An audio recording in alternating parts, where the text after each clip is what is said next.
وأشهد أن محمدًا عبده ورسوله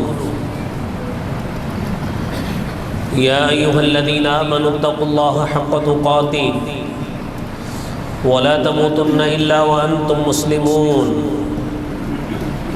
يا أيها الناس اتقوا ربكم الذي خلقكم من نفس واحدة وخلق منها زوجها وبث منهما رجالا كثيرا ونساء واتقوا الله الذي تساءلون به والأرحام إن الله كان عليكم رقيبا يا أيها الذين آمنوا اتقوا الله وقولوا قولا سديدا يصلح لكم أعمالكم ويغفر لكم ذنوبكم ومن يطع الله ورسوله فقد فاز فوزا عظيما اللهم صل على محمد وعلى آل محمد كما صليت على إبراهيم وعلى آل إبراهيم إنك حميد مجيد اللهم بارك على محمد وعلى آل محمد كما باركت على إبراهيم وعلى آل إبراهيم إنك حميد مجيد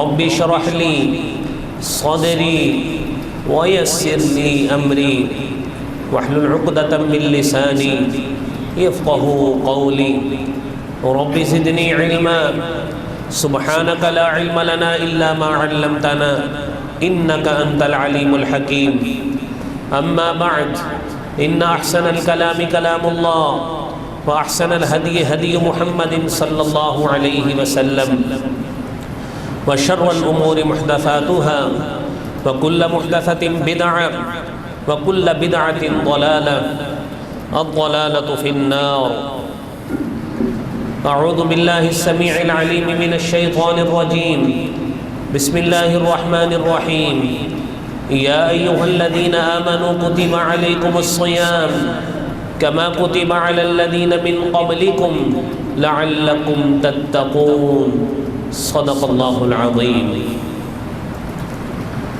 لائق احترام بھائیوں، حمد و ثنا، تعریف و تمہید، کبریائی و بڑائی اللہ مالک الملک کی ذات کے لیے ہے۔ درود و سلام حضور سرور کونین امام الانبیاء اشرف الانبیاء جناب محمد الرسول اللہ صلی اللہ علیہ وآلہ وسلم کی ذات اقدس پر۔ حضرات محترم، شعبان کی آج 23 تاریخ ہے اور ممکن ہے کہ رمضان المبارک سے قبل یہ آخری جمعہ ہو، تو اس مناسبت سے رمضان المبارک کے کچھ مسائل، کچھ فضائل، کچھ احکامات کے حوالے سے مختصر وقت میں انشاءاللہ کچھ گفتگو کریں گے۔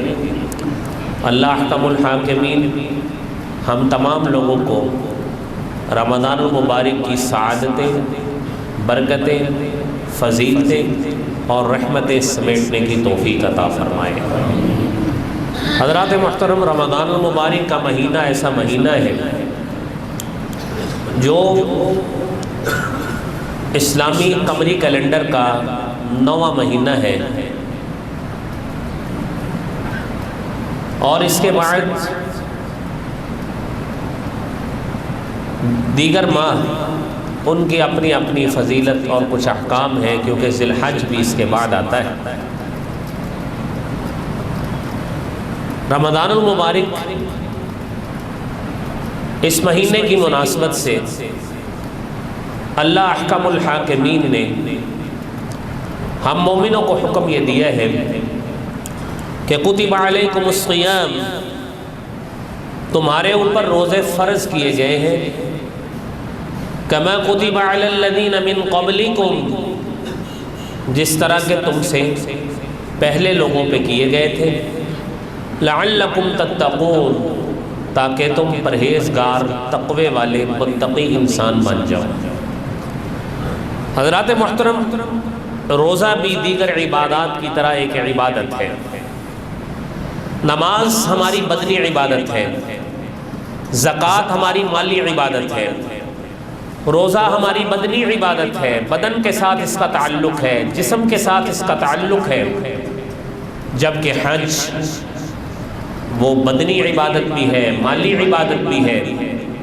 یہ اللہ رب العالمین کے شریعت میں، اس کے نازل کیے گئے دین میں اور شریعت محمدی صلی اللہ علیہ وسلم کے احکامات ہیں، جن احکامات کے میں اور آپ لوگ تمام پابند ہیں اور اس کے مطابق ہم زندگی گزارنے کی کوشش کرتے ہیں۔ آپ دیکھیے فرمایا گیا کتب علیکم الصیام، تمہارے اوپر روزہ فرض کیا گیا ہے۔ کس انداز سے فرض ہوئے روزے؟ لفظ صیام صوم کی جمع ہے، عربی لغت میں لفظ صوم کی جمع ہے، اور لفظ صوم اس کا معنی ہے رک جانا۔ کس چیز سے رک جانا؟ الصوم من الاکل والشرب، کیا کھانے سے رک جانا یا پینے سے رک جانا؟ بلکہ اللہ رب العالمین فرماتے ہیں یدع شہوتہ وطعامہ وشرابہ من اجلی، یہ روزے دار اپنا کھانا، اپنا پینا اور اپنی شہوت کو میرے لیے ترک کرتا ہے، اس خالق کائنات کی رضا کے لیے۔ بندہ کھانے کو قربان کر دیتا ہے، نہیں کھاتا، کھانے سے رک جاتا ہے، پینے سے رک جاتا ہے۔ کیوں رکا؟ کیونکہ یہ احکامات ہمارے دین کا حصہ ہے، ہماری شریعت کا حصہ ہے۔ اور صرف یہی پہ بس نہیں ہے، کس چیز سے رکنا ہے؟ حدیث میں آتا ہے من لم يدع قول الزور والعمل به فليس لله حاجة ان يدع طعامه وشرابه، جو شخص جھوٹ بولنا نہیں چھوڑتا، جھوٹ پہ عمل نہیں چھوڑتا، فليس لله حاجة ان يدع طعامه وشرابه، اللہ رب العالمین کو ایسے شخص کے روزے کی کوئی ضرورت نہیں ہے، وہ بھوکا اور پیاسا رہے، اس کو اپنا کھانا پینا چاہیے کیونکہ اس کے روزے کا اس پہ اثر نہیں ہو رہا۔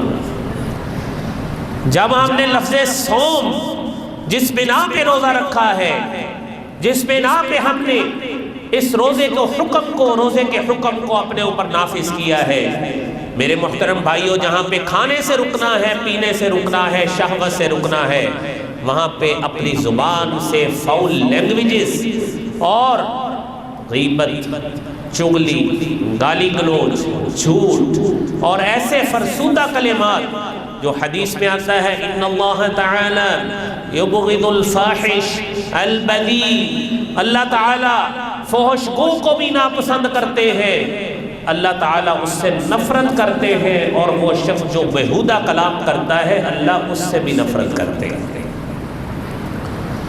تو بھائیوں، رمضان المبارک کیا لے کے آیا؟ اس ماہ مبارک میں اللہ رب العالمین نے ہمیں قرآن کریم جیسی عظیم نعمت سے نوازا ہے۔ قرآن ہمارے لیے نازل کیا، ہمارے لیے رشد و ہدایت کا منبع اپنا فرمان قرآن مجید نازل کیا ہے، اور اس کا نزول بھی اللہ رب العالمین نے اسی مہینے فرمایا ہے۔ شہر رمضان الذی انزل فیہ القرآن ھدی للناس وبینات من الہدی والفرقان۔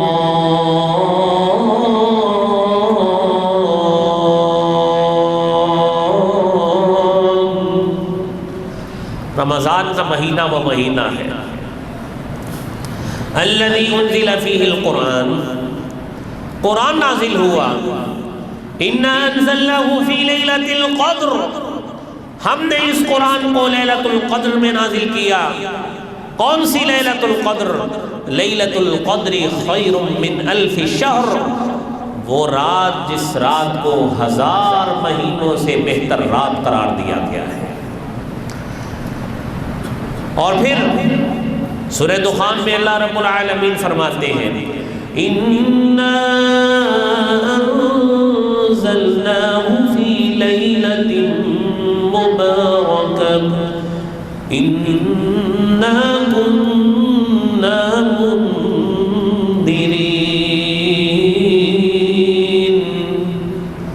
یہ لیلہ مبارکہ ہو، لیلۃ القدر ہو، رمضان کا مہینہ ہو، قرآن کا نزول اللہ نے اسی مہینے فرمایا ہے. اور پھر بھائیوں، وہ 1000 مہینوں سے بہتر رات. اس مہینے کی خصوصیت یہ ہے کہ وہ رات بھی اللہ تعالیٰ نے اسی مہینے کا حصہ بنائی ہے، کسی اور مہینے کا حصہ نہیں بنائی. اور تیسری فضیلت اس ماہ مبارک کی، جہاں پہ اللہ تعالیٰ نے اس قرآن کریم کو رمضان المبارک کے مہینے میں نازل کیا ہے، اس اللہ احکم الحاکمین نے اپنی جو بقیہ آسمانی کتب ہیں ان کا نزول بھی اللہ تعالیٰ نے اسی ماہ مبارک میں فرمایا ہے. آپ کے لیے حیرانگی ہوگی کہ ہے واقعاتاً؟ جی، حدیث میں آتا ہے انزلت صحف ابراہیم علیہ السلام پر جو صحیفے نازل ہوئے اول لیلۃ من رمضان، رمضان کی پہلی رات کو نازل کیے گئے. وانزلت التوراۃ لست مضین من رمضان، اور تورات اس وقت نازل ہوئی جب 7 رمضان کی تاریخ تھی. اللہ نے تورات حضرت موسیٰ علیہ السلام پر نازل کی.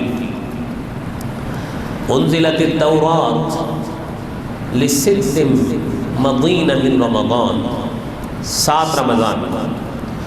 وانزلت الانجیل ل13 لیلۃ خلت من رمضان، اور انجیل 13 رمضان کو حضرت عیسیٰ علیہ السلام پہ نازل کی گئی. وانزلت زبور، اور زبور کو نازل کیا گیا ل18 خلت من رمضان، جب رمضان کے 18 دن گزر چکے تھے اللہ تعالیٰ نے زبور حضرت داؤد علیہ السلام پہ نازل کی.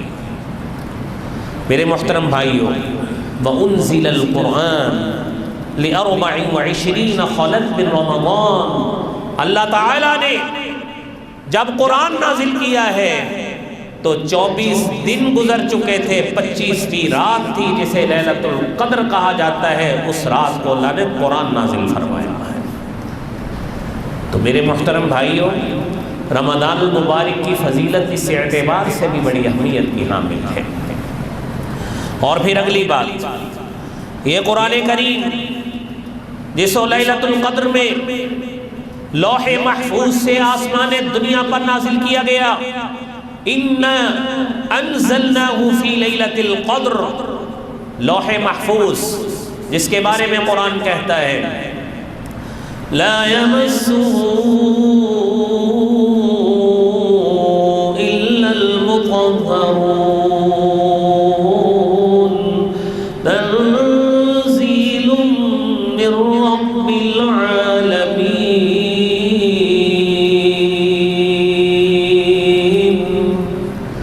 لوح محفوظ سے آسمان دنیا پہ نازل ہوا، اور پھر بتدریج وَإِنَّهُ لَتَنزِيلُ رَبِّ الْعَالَمِينَ، نزل ينزل تنزیل، بتدریج گریجولی اللہ تعالیٰ نے تقریباً 23 سال میں جناب محمد الرسول اللہ صلی اللہ علیہ وسلم پر اس قرآن کو نازل فرمایا ہے.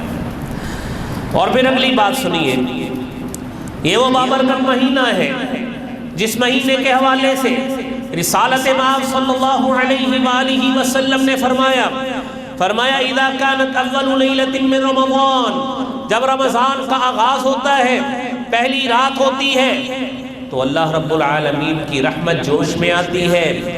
صفدت الشیاطین ومردت الجن، شیطانوں کو باندھ دیا جاتا ہے، مردود جنوں کو باندھ دیا جاتا ہے. وغلقت ابواب النار، جہنم کے دروازے بند کر دیے جاتے ہیں. فلم یفتح منها باب، اور اس کا دروازہ اس مہینے نہیں کھولا جاتا. وفتحت ابواب الجنہ، جنت کے دروازے کھول دیے جاتے ہیں. فلم یغلق منها باب، اور جنت کا کوئی دروازہ بند نہیں کیا جاتا. اور ہر مومن کے لیے یہ کھلا موقع ہوتا ہے کہ اس کا بہانہ نہ چل سکے، کہ مجھے فلاں شیطان نے مجھے وسوسے میں ڈال دیا تھا، میں نیکی نہیں کر سکا۔ نبی کریم صلی اللہ علیہ وسلم فرماتے ہیں جنوں کو مان دیا گیا، شیطانوں کو مان دیا گیا، اس کے باوجود اللہ رب العالمین کی طرف سے اعلان ہوتا ہے یا باغی الخیر اقبل، اے نیکی کو کرنے والے، اے نیکی کو تلاش کرنے والے، اے نیکی کی تگ و دو کرنے والے، اے نیکی کو پرسو کرنے والے، اقبل، آؤ تیرے رب کی رحمت جوش میں ہے، آؤ آ کر نیکی کر لو، تیرے رب کی رحمت بڑی وسیع ہے، آؤ نیکی کر لو، نیکی کی برکھا میں اپنے بھی ہاتھ کو دھو لو اور اپنے اوپر اللہ کی رحمتوں کا نزول کروا لو۔ وَيَا بَغِيَ الشَّرِّ أَقْصِرْ، اور اے برائی کی تلاش کرنے والے، برائی کے پیچھے بھاگنے والے، اب تو سوچ لے تیرے رب کی طرف سے رحمتوں کا مہینہ ہے، برکتوں کا مہینہ ہے، فضائل کا مہینہ ہے، وہ رحمتوں اور برکتوں کا موسم آ رہا ہے۔ باغی الشر اقصر، اس مہینے کی شرم اور حیا کرتے ہوئے اب تو گناہوں کو کم کر دے، اب تو گناہوں کو کم کر لے، تیرے رب کی اتنی رحمت وسیع ہے، گناہوں کو کم کر لے، میرے رب کا پیکج پھر بھی دیکھے کتنا بڑا ہے۔ رسالت مآب صلی اللہ علیہ وسلم فرماتے ہیں وَلِلَّهِ عُتَقَاءُ مِنَ النَّارِ، رمضان مبارک میں ہر رات اللہ تعالیٰ جہنم کی آگ سے لوگوں کو آزاد کرتے ہیں، وَذَلِكَ فِي كُلِّ لَيْلَةٍ، ہر رات اللہ کی رحمت اسی طرح جوش میں ہوتی ہے۔ میرے محترم بھائیوں، یہ رمضان المبارک کا مہینہ ہے، اور پھر یہ رمضان کا مہینہ کتنی برکتوں والا ہے، رمضان کا مہینہ کتنی سعادتوں والا ہے۔ آپ نے فرمایا الصلوات الخمس، 5 نمازیں، والجمعۃ الی الجمعہ، ایک جمعہ سے لے کر دوسرے جمعہ تک، ورمضان الی رمضان، اور ایک رمضان سے دوسرے رمضان تک، جتنا سپین ٹائم ہے، جتنا ڈیوریشن آتا ہے، جتنا دورانیہ آتا ہے، مکفرات لما بینہن، 5 نمازیں، ایک نماز سے دوسری نماز، ایک جمعہ سے دوسرا جمعہ، ایک رمضان سے دوسرا رمضان، مکفرات لما بینہن، جب تک اگلا رمضان نہیں آ جاتا تمام کا تمام درمیان والا وقت اس رمضان کی وجہ سے گناہوں کا کفارہ بن جاتا ہے، یہ گناہوں کا کفارہ بنتا ہے۔ لیکن کب تک بنے گا؟ صحیح مسلم کی حدیث ہے 233 نمبر، مجتنب الکبائر، جب تک بندہ کبیرہ گناہوں سے بچا رہے، لوگوں کا حق مارنے سے بچا رہے، لوگوں کا حق غبن کرنے سے بچا رہے، دھوکہ دہی سے باز آتا رہے، نمازوں کا پابند رہے، لوگوں کی املاک کا تحفظ کرے، میرے بھائیوں اللہ کی رحمت کتنی جوش میں ہے کہ رب تعالیٰ سارے کے سارے گناہوں کا کفارہ بنا دیتے ہیں۔ اور پھر نبی کریم صلی اللہ علیہ وسلم نے فرمایا، آپ نے فرمایا یہ رمضان کا مہینہ کتنی فضیلت والا ہے، کتنی برکت والا ہے، اتاکم رمضان، تمہارے پاس رمضان کا مہینہ آیا ہے، فرض اللہ عز وجل علیکم صیامہ، اللہ تعالیٰ نے تمہارے اوپر اس مہینے کے روزوں کو فرض کر دیا ہے، تفتح فیہ ابواب السماء وتغلق فیہ ابواب الجحیم، آسمان کے دروازے کھول دیے جاتے ہیں، جہنم کے دروازے بند کر دیے جاتے ہیں، فیہ لیلۃ، اس مہینے میں ایک رات ایسی ہے، خیر من الف شہر، جو 1000 مہینے سے بہتر رات ہے۔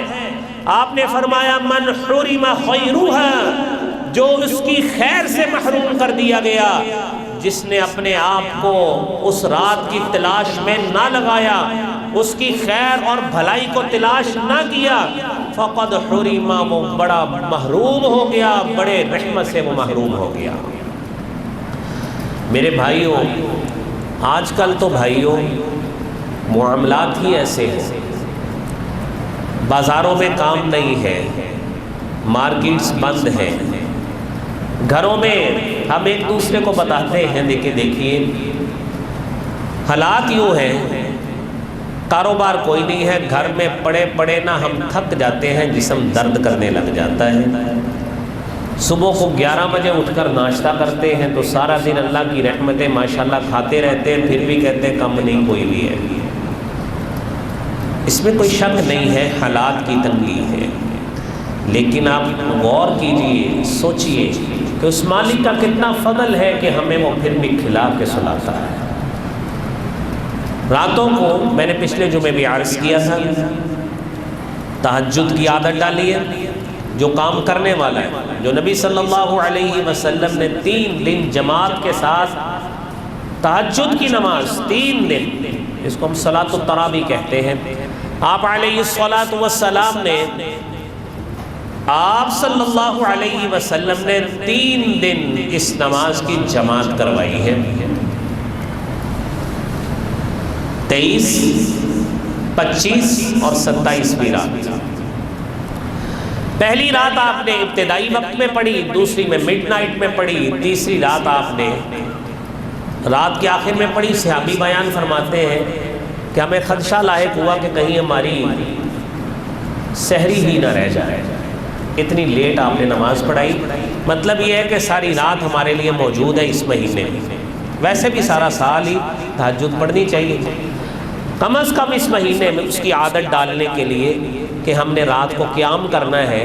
نبی صلی اللہ علیہ وسلم نے 3 راتیں کیا ہے، جماعت کے ساتھ کروایا ہے۔ عمر فاروق رضی اللہ تعالی عنہ، خلیفۃ امیر المومنین حضرت عمر فاروق رضی اللہ تعالی عنہ نے حضرت ابی بن کعب رضی اللہ تعالی عنہ کو حکم دیا تھا کہ آپ رمضان المبارک میں مسجد نبوی میں قیام کروائیں، لیکن اس کے باوجود آپ یہ بات ذہن میں رکھیے، تہجد کی نماز پڑھنا چاہتے ہیں، آپ نے فرمایا افضل الصلاۃ الی اللہ صلاۃ داؤد، بہترین نماز حضرت داؤد علیہ السلام کی نماز ہے۔ میں نے پچھلے جمعے بھی یہ حدیث عرض کی تھی، آپ اس کو ایگزیکٹلی سمجھیے۔ آپ نے فرمایا کان ینام نصف اللیل، حضرت داؤد علیہ السلام رات کو آدھی رات سوتے تھے۔ آدھی رات کیا کرتے تھے؟ سوتے تھے۔ کہ جن کا میتھ اچھا ہے نا، وہ LCM لے کر، ذو اضافہ کل لے کر اس کی کیلکولیشن اچھی نکال لیں گے۔ آپ سمجھ لیجئے، مثال کے طور پر آپ کی 6 گھنٹے کی رات ہے۔ حدیث میں آتا ہے افضل الصلاۃ الی اللہ صلاۃ داؤد، حضرت داؤد کی نماز سب سے افضل نماز تھی۔ آدھی رات سوتے تھے، 6 گھنٹے کا آدھا کتنا ہوا؟ 3 گھنٹے ہو گیا، 3 گھنٹے ہی ہوتا ہے۔ پھر فرمایا وَيَقُومُ ثُلُثَهُ، اس کا تیسرا حصہ قیام کرتے تھے۔ 6 گھنٹے کا تیسرا حصہ کتنا ہوتا ہے؟ کیوں جی کتنے ہوتا ہے؟ 2 گھنٹے ہوتا ہے، 2 گھنٹے ہوتا ہے۔ میں نے آپ کو کہا تھا کہ جن کا میتھ اچھا ہے یہ حساب ان کو آئے گا۔ نوٹ ماشاءاللہ ہم سارے اچھے گن لیتے ہیں، لیکن یہ حساب لگانا مشکل ہے کیونکہ عبادت بھی ساتھ کرنی پڑے گی نا۔ تو پھر فرمایا وَيَنَامُ سُدُسَهُ، چھٹا حصہ سو جاتے تھے۔ 6 گھنٹے کا چھٹا حصہ کتنا ہوتا ہے؟ 1 گھنٹہ۔ 3 گھنٹے پہلے سوئے، قیام کتنے گھنٹے کیا؟ 2 گھنٹے، پھر 1 گھنٹہ سو گئے۔ آپ نے فرمایا یہ افضل ترین نماز ہے تہجد کی جو حضرت داؤد علیہ السلام پڑھا کرتے تھے۔ لیکن آپ علیہ السلام کا ذاتی عمل یہ تھا، کئی ہے نا سہولتیں ہیں، وہ عمل کر لے، آپ نے فرمایا ہے یہ عمل کر لے جو آپ نے کر کے دکھایا ہے۔ آپ رات کے آخری پہر کو قیام کرتے تھے، پھر فجر کی اذان ہو جاتی تھی، آپ سنتیں بھی پڑھتے تھے، پھر آپ مسجد میں جا کے فجر کی نماز پڑھاتے تھے۔ یہ کر لے تو کام جو بھی کرے سنت سمجھ کے آپ نے کرنا ہے، انشاءاللہ تعالی رب کے پاس ڈھیروں ثواب ہے، اللہ کریم ہماری حسنات کو قبول فرمائے۔ بھائیو اگلی بات سنیے، اس رمضان المبارک میں ہر عمل کا درجہ بڑھا دیا جاتا ہے۔ رسالت مآب صلی اللہ علیہ وسلم نے فرمایا کل عمل ابن آدم یضاعف الحسنہ 10 امثالها الى 700 ضعف، ابن آدم کا ہر عمل یضاعف الحسنہ، اس کی نیکی کو 10 گنا تک بڑھا دیا جاتا ہے۔ قرآن کریم میں 3 جگہ پہ یہ آیا ہے من جاء بالحسن، جو نیکی لے کے آتا ہے۔ سورہ انعام میں فرمایا فَلَهُ عَشْرُ أَمْثَالِهَا، اس کو اس کا 10 گنا ملتا ہے۔ یہ شریعت کا پکا یونیورسل اصول ہے کہ آپ ایک نیکی کریں اللہ تعالیٰ 10 گنا اجر و ثواب عطا فرماتے ہیں۔ اور پھر یقول الرب تبارک و تعالی الا الصوم فإنه لي وأنا أجزي به، یہ روزہ میرے لیے ہے، میں ہی اس کی جزا دوں گا، کتنی دے گا وہ رب بہتر جانتا ہے۔ وہ ایسی جزا دیتا ہے کہ انسان کے تصور میں بھی نہیں ہے کہ وہ کتنی بڑی جزا ہے۔ اور پھر آپ نے فرمایا یدع طعامہ وشہوتہ من اجلی، یہی روزے دار یہ تمام چیزیں میری وجہ سے چھوڑتا ہے، اس لیے میں ہی اس کی جزا دوں گا۔ حضرات محترم، رمضان المبارک کی اس کی ابتدا ہونی ہے۔ آپ نے فرمایا پہلا مسئلہ اس حوالے سے صوموا لرؤیتہ وافطروا لرؤیتہ، چاند دیکھ کر رمضان کے روزے شروع کیا کرو، اور جب ترک کرنے ہیں تب بھی چاند دیکھ کر کیا کرو۔ فرمایا فَإِنْ غُمَّ عَلَيْكُمْ، اگر کلاؤڈی ایٹماسفیئر ہے، اگر موسم ابر آلود ہے، بادل ہوئے ہیں، فَأَكْمِلُوا الْعِدَّةَ 30، پھر 30 کی گنتی کو پورا کرو، شک کا روزہ نہیں رکھنا۔ حدیث میں آتا ہے من صام یوم الشک فقد عصى ابا القاسم، جس نے شک کا روزہ رکھا اس نے مجھ محمد صلی اللہ علیہ وسلم کی نافرمانی کی۔ تو یہ کام کرنا چاہیے۔ دوسری بات فرمایا من لم یجمع الصیام قبل اللیل فلا صیام له، جو شخص ایک رات قبل روزے کی نیت نہیں کرتا اس کا کوئی روزہ نہیں ہے۔ سیدہ حفصہ رضی اللہ تعالی عنہا بیان فرماتی ہے نبی کریم صلی اللہ علیہ وسلم نے فرمایا، سنن نسائی کی حدیث ہے، لا صیام لم یجمع الصیام قبل الفجر، جو فجر سے قبل اس کی نیت نہیں کرتا اس کا روزہ نہیں ہوتا۔ یہاں پہ ایک انتہائی اہم بات ہے، وہ سمجھ لیجئے۔ نیت کا تعلق ہے دل کے ساتھ۔ آپ نے دل میں اس کا تحیہ کر لیا، آپ نے رات کو سحری کی تیاری کی، آپ کی نیت ہو گئی یہ سوچ کر کہ میں نے انشاءاللہ صبح روزہ رکھنا ہے۔ لیکن یہ بات بھی مد نظر رکھیے گا کہ عربی کیلنڈر میں رات پہلے ہوتی ہے، دن بعد میں ہوتا ہے۔ اب اگر آپ ایسا لفظ بولیں کہ بصوم غد، میں کل کے روزے کی نیت کرتا ہوں، آپ نے سن لیا ہے کہ رات پہلے ہوتی ہے، دن بعد میں ہوتا ہے۔ اگر آپ نے کہا بصوم غد نویت من شہر رمضان، جو کسی بھی صحیح حدیث سے یہ الفاظ ثابت نہیں ہے، اگر لفظ غد بولا تو اس کا مطلب ہے آنے والی کل، جس کو انگریزی میں ٹمارو کہتے ہیں۔ اس کا مطلب یہ ہوا آپ نے رات کو اگلے روزے کی نیت کی، دوسرے روزے کی، پہلے کی تو کی نہیں ہے۔ تو جب اگلا دن ہوگا تو آپ تیسرے روزے کی نیت کریں گے، پھر دوسرے کی رہ جائے گی، پھر جب تیسری رات کو نیت کریں گے تو چوتھے کی کر لیں گے، تیسرے روزے کی پھر نیت رہ گئی۔ تو اس طرح کوئی روزہ بھی نیت کے ساتھ نہیں ہوگا۔ یہ الفاظ صحیح حدیث سے ثابت نہیں ہے۔ تو اس حوالے سے آپ نے یہ غور کرنا ہے کہ آپ نے نیت اس طرح دلی کیفیت وہ اس حوالے سے بنائیں، اپنا اس کے لیے تیاری کریں، کھانے کے حوالے سے، پینے کے حوالے سے، سحری کے حوالے سے، تو وہاں سے ہی آگے مسائل انشاءاللہ آگے بیان کریں گے۔ اللہ کریم ہمیں شرعی مسائل کو سمجھ کر عمل کرنے کی توفیق عطا فرمائے۔ وآخر دعوانا الحمدللہ رب العالمین۔